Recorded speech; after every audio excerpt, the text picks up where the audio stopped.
Assalamualaikum warahmatullahi wabarakatuh. Di sini saya akan menjawab pertanyaan dari soal UTS yang telah diberikan. Baiklah, yang pertama adalah bagaimana konsep dari Merdeka Belajar dan Pendidikan 4.0. Merdeka Belajar dan Pendidikan 4.0 ini terbagi menjadi 4, yaitu yang pertama, asesmen kompetensi minimum.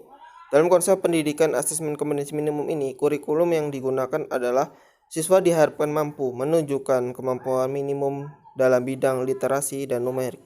Dalam konsep ini, fokus utamanya bukan lagi berapa banyak siswa mendapatkan nilai dari penugasan, akan tetapi dari bagaimana siswa mampu berpikir kritis dengan kemampuan kognitif. Dalam bidang literasi, siswa diharapkan dapat berpikir secara logis untuk mengabstraksikan maksud dan tujuan dari materi. Sedangkan dalam bidang numerik, siswa tidak cuma menghafal rumus atau formula, tapi menemukan konsep dasar dari materi sains ataupun matematika. Konsep kedua adalah survei karakter. Cukup melegakan bahwa pada akhirnya pemerintah mengakui pendidikan di Indonesia adalah investasi yang mahal, sebab setiap daerah memiliki keunikan manusia yang berbeda-beda dan tidak mungkin dipaksa untuk menerapkan satu sistem dengan indikator tetap. Pada konsep survei karakter, pemerintah akan menilai secara menyeluruh terkait kualitas pendidikan di sekolah, bukan hanya tentang hasil belajar, tetapi juga ekosistem dan infrastruktur pendidikan yang tersedia. Dengan kata lain, pengembangan kualitas pendidikan bukan lagi tentang penerapan indikator kualitas tetap, tetapi berdasarkan data hasil survei terbaru terhadap sekolah. Yang ketiga adalah perluasan nilai hasil belajar. Satu hal paling menarik dari konsep Merdeka Belajar ini adalah adanya perluasan nilai hasil belajar siswa yang tadinya hanya dari nilai ujian nasional menjadi penugasan dan portofolio. Kedepannya siswa akan diberikan ruang untuk bisa mengembangkan diri mereka sesuai minat dan bakat. Dengan cara ini, stigma siswa pintar dan bodoh diharapkan bisa segera dihilangkan, sebab manusia memiliki bakat alami yang berbeda-beda dan tidak bisa ditentukan dalam tes formal saja. Yang keempat adalah pemerataan kualitas pendidikan hingga ke 3T. Merdeka Belajar juga dapat diartikan keadilan terhadap akses pendidikan yang setara bagi seluruh siswa di Indonesia. Oleh karena itu, pemerintah membuat kebijakan afirmasi dan pemberian kuota khusus bagi siswa yang tinggal di daerah 3T. Industri 4.0 adalah momen penting dalam pemerataan kualitas pendidikan di Indonesia, sebab pada tahun 2030 nanti akan menjadi puncak dari bonus demografi Indonesia dengan 64 penduduk adalah angkatan kerja. Kesiapan sumber daya manusia atau SDM Indonesia akan sangat menentukan keberhasilan kita dalam menghadapi persaingan di industri 4.0, khususnya di daerah 3T yang masih memiliki tingkat kelahiran yang sangat tinggi. Nomor 2, apa rancangan perencanaan pembelajaran Al-Quran dan hadis pembelajaran yang Anda miliki dalam menyambut era pendidikan 4.0 ini? Kita sebagai calon guru harus memiliki suatu rancangan perencanaan dalam pembelajaran guna memudahkan kita dalam menghadapi pendidikan di era 4.0 dan Merdeka Belajar. Dalam hal ini, di mata pelajaran Al-Quran, hadis, dan pembelajaran, rancangan perencanaan yang akan saya terapkan terbagi menjadi 3, yaitu 1. Siswa diharapkan dapat membaca dan menulis ayat Al-Quran dan hadis. 2. Siswa diharapkan dapat menghafal dan mengetahui arti dari ayat Al-Quran dan hadis. 3. Siswa diharapkan mampu menjelaskan Al-Quran dan hadis. Bagaimana strategi pembelajaran Al-Quran, hadis, dan pembelajaran dalam menghadapi tantangan era pendidikan 4.0 ini?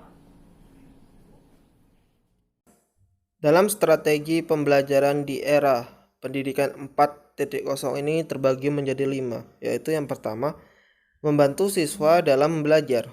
Proses pembelajaran yang terjadi adalah teacher center. Guru sebagai sumber informasi satu-satunya di dalam kelas. Guru menjelaskan pembelajaran, siswa diberikan waktu untuk menyalin catatan di papan tulis, siswa mengerjakan latihan soal, pembahasan, dan dilanjutkan dengan penilaian. Untuk anak yang memperoleh nilai yang baik, mendapatkan apresiasi dari guru. Sedangkan untuk siswa yang belum mendapatkan nilai baik, belum ada tindakan khusus atau remedial dari guru. Strategi berikutnya adanya kesempatan untuk berkembang dan berprestasi. Ukuran keberhasilan siswa biasa hanya dipandang dari angka yang diperoleh. Peringkat di kelas menandakan prestasi yang didapatkan siswa. Tanpa disadari, manusia diciptakan Tuhan memiliki kecerdasan yang berbeda. Guru bisa mengembangkan kecerdasan majemuk yang dimiliki siswa saat pembelajaran di kelas. Pemberian stimulasi dan pengarahan guru mampu merangsang kecerdasan siswa akan meningkat sehingga siswa diberikan kesempatan untuk berkembang dan berprestasi sesuai kecerdasan yang dimilikinya. Strategi ketiga adalah pendidikan karakter atau PPK. Pendidikan karakter harus dikembangkan sedini mungkin. Penanaman karakter tidaklah mudah dan membutuhkan waktu yang lama. Penguatan pendidikan karakter atau PPK merupakan kelanjutan dari revitalisasi dari pendidikan karakter di tahun 2010. PPK dinilai penting dikembangkan di dalam dunia pendidikan. Hal ini dikarenakan bahwa PPK memiliki peran penting seperti ancaman keutuhan dan masa depan bangsa, menghadapi tantangan global dan membentuk etika pada siswa. Kunci penerapan PPK terletak pada pembiasaan atau habitat di sekolah. Guru memiliki peran besar dalam penanaman pendidikan karakter. Yang keempat adalah melek teknologi. Era revolusi industri 4.0 menuntut sebagian besar orang memahami akan arti pentingnya teknologi. Teknologi yang ada memberikan banyak pengaruh yang baik dalam kehidupan. Pemanfaatan teknologi yang tepat dalam pembelajaran memberikan tambahan pengetahuan yang baik kepada guru untuk ditransfer ke siswa. Sebaiknya, guru mampu memanfaatkan fasilitas teknologi seperti dengan pencarian bahan ajar yang lebih menarik sehingga siswa bersemangat dalam mengikuti pembelajaran. Yang kelima, menjadi guru efektif. Guru efektif adalah guru yang selalu berpikir bagaimana cara menjadi lebih baik. Guru efektif bukan hanya mengetahui pelajaran, namun bagaimana guru mampu menyampaikan kepada siswa dengan baik.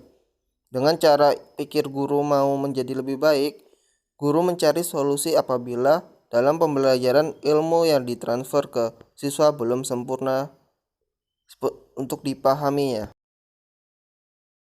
Bagaimana pengembangan media pembelajaran Al-Quran, hadis, dan pembelajaran yang sesuai dengan era pendidikan 4.0 ini, dalam video beri contoh cuplikan, gambar, atau video macam-macam media pembelajaran.